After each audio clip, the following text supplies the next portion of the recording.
Oi, turma, tudo bem? Meu nome é Arlindo, sou professor, pesquisador na área de ecologia política. Queria conversar com vocês hoje, né, agradecendo já o convite do professor Alexandre, sobre a relação humanidade e natureza. A gente não para muito para pensar sobre isso, né, que é natural, o dia a dia nosso é barra pesada, né, galera? É trampo, é família, é lazer, confusões do dia a dia. Mas também parece que a gente tem que repensar, né? Então, por exemplo, se a gente parar para perguntar para um peixe o que é água, ele vai olhar para sua cara e falar assim: como assim água? Existe isso? Né? É como a gente parar para pensar sobre ar. Alguém aqui já parou para pensar sobre ar? Só quem é adepto, uh, bem, não é só quem, mas quem é adepto à meditação sabe, para pensar da entrada do ar, a saída do ar, para poder se concentrar no momento, né? Mas no dia a dia a gente não para pensar. Como eu uma vez escrevi num livro, se a gente joga água podre na natureza, a natureza nos devolve podre água. A gente passa a consumir podre água. É a mesma coisa, por exemplo, com o ar, que a gente acabou de fazer a provocação. Se eu, se essa sociedade devolve ar poluído, vai respirar poluído ar. Né? E tudo, absolutamente tudo que envolve o nosso dia a dia tem natureza. Né? Então a gente acorda, toma banho, escova os dentes, toma um café, vai para o trampo, pega a condução, vai para o trampo, volta do trampo. Né? Tudo isso tem natureza. Quando a gente atende um celular, o celular é uma natureza transformada pelo trabalho humano. Né? Existe um conceito chamado, por exemplo, né, água virtual, que de virtual não tem nada, é bem concreto. Isto é, o uso da água no processo produtivo. Então, tudo, absolutamente tudo que se produz, seja de serviço, seja de produto, de bens, né, envolve água. Ah, que nos livros chama-se água virtual. Bem, só isso? Não. O que é produção? Talvez vamos começar do assunto por aí, né? O que é produzir? Pensando numa caixinha chamado produzir, a gente tem coisas que entram nessa caixinha que permitem, né, que haja a produção. Nos livros vocês vão ver chamado input. Prefiro chamar de entradas ou insumos, para ser mais rígido. Né? Somos insumos. E quais são esses insumos? Que nos livros manuais de economia vocês vão ver que são os fatores de produção. Né? O que é o empreendedor, né? Que o pessoal gosta tanto de usar, muitas vezes sem saber, nem saber usar direito o que é essa palavra que está tão vulgarizada hoje. Né? É, Empreendedor é aquele que mobiliza fatores de produção para gerar uma solução, né? E não é isso que está nos livros? Então, o que é mobilizar fatores de produção? O que é fator de produção? O grande fator de produção é o trabalho, é o ser humano, isto é, através do trabalho humano se transforma a natureza para produzir algo que vai ser útil à sociedade, à coletividade, não é? Então, o primeiro grande fator de produção é o trabalho. Tem outros, por exemplo, capital. Você financia compras ou compra mesmo, né? Máquinas, o armazém, a parte física onde é feita a produção, né? Outro fator, cada vez mais importante no século XXI, tecnologia. A tecnologia que cada vez mais está incorporando valor na produção e ocupando muitas vezes o lugar do trabalho, né, que é uma coisa que a gente pode no futuro fazer um debate, na sociedade do conhecimento, na sociedade 4.0, 5.0, agora já se fala em 6.0, né, é um dos fatores de produção. E por último, um dos exemplos é a natureza, que é um dos fatores de produção. Água, ferro, cobre, madeira, natureza, que entra nesse processo de produção para gerar algo, né? E aí, primeiro debate, nessa entrada desse input da natureza. Como diz um pensador estadunidense, pensar que a gente consegue crescimento infinito no planeta finito ou é coisa de maluco ou de economista. Como a gente não é economista, a gente vai ficar respeitando os nossos colegas economistas, mas a provocação é válida, né? E é válida no seguinte sentido, pensar que a gente consegue consumir a natureza de uma forma contínua, infinita, onde o planeta tem o seu estoque fechado de cobre, de ferro, de petróleo. É um estoque fechado, não tem como haver expansão, né? É coisa de acreditar na fada do dente. Acreditar que a gente consegue de uma forma infinita crescer, crescer, crescer, pensar só no PIB, né?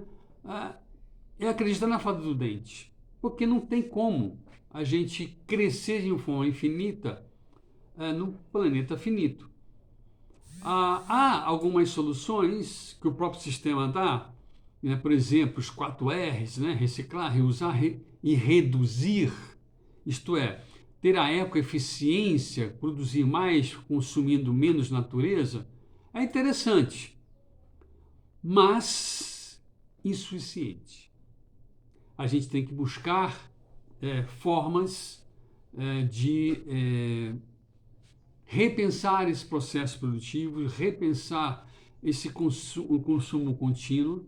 Existem contribuições do pessoal do decrescimento, tem uma galera aí pensando várias coisas, mas de imediato eu coloco a seguinte provocação para vocês: a troca ética.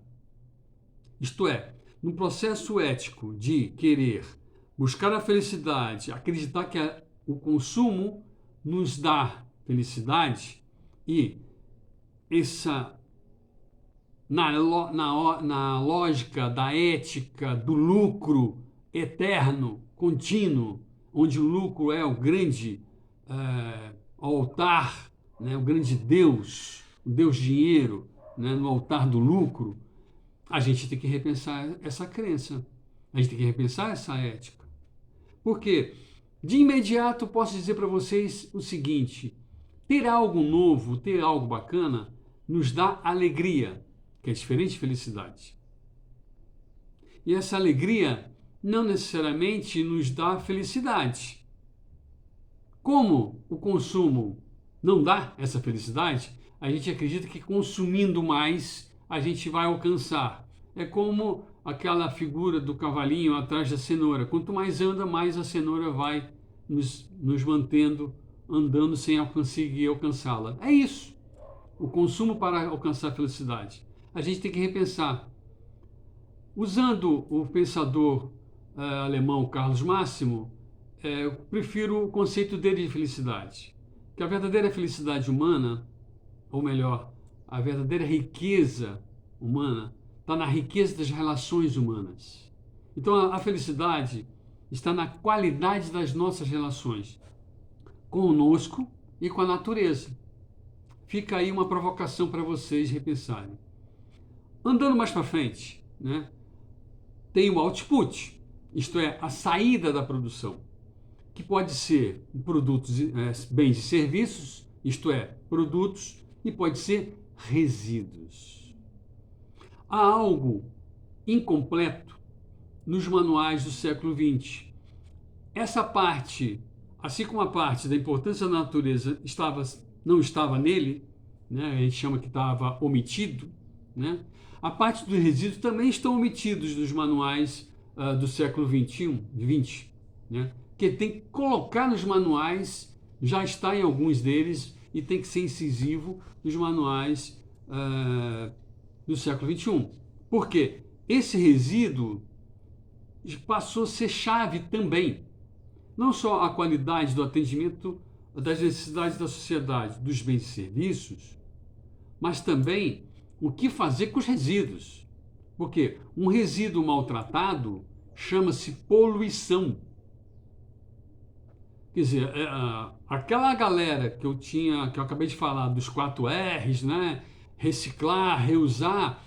O reusar e reciclar, né? Isto é, reusar no processo de produção e não jogar fora, ou reciclar, entrar em outro processo de produção para servir para outras coisas, por exemplo, gente produzindo roupa, produzindo bolsas a partir dos plásticos que são descartados após o consumo de bebida, por exemplo.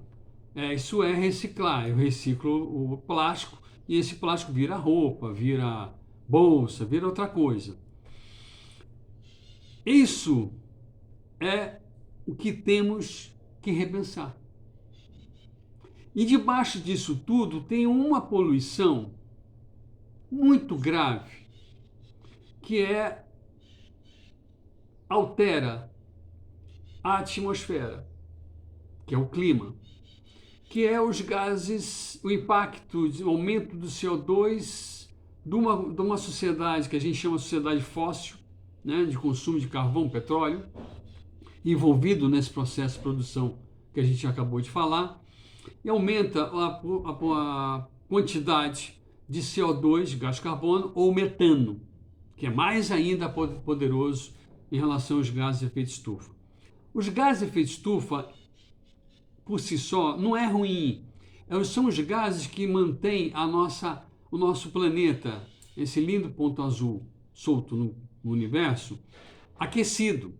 O problema é que ele aquece demais, né? E aí fica uma provocação da gente poder um dia falar um pouco mais sobre isso. Quem sabe acho que eu vou falar alguma coisa disso depois da COP26. Então, o que acontece? Esse aumento dos gases de efeito estufa, CO2, metano, a partir dessa mesma produção, pode nos levar à extinção. Através de quê? Através de desertificações, e essa desertificação envolve a liquidação do nosso acesso à água, não que a gente vá perder a água nós vamos perder a nossa possibilidade de acessar a água. E secura do solo. Solo seco não se planta, não se come. Então, a capacidade do planeta de dar vida, fornecer condições de vida a 7,8 bilhões de pessoas, que é a população atual, cessa. E aí a gente tem que repensar. Por isso é fundamental a gente acompanhar e entender essa galera que está discutindo mudança climática ou crise climática, né, que está uma parte dela lá na Escócia, numa reunião chamada COP26, né, que por si só não vai resolver, a gente sabe disso, né, mas é um temperinho nesse processo de tentar reverter essa crise, né? Vale muito a provocação da nossa querida Greta, que a gente tem que parar de ficar no blá blá blá, né?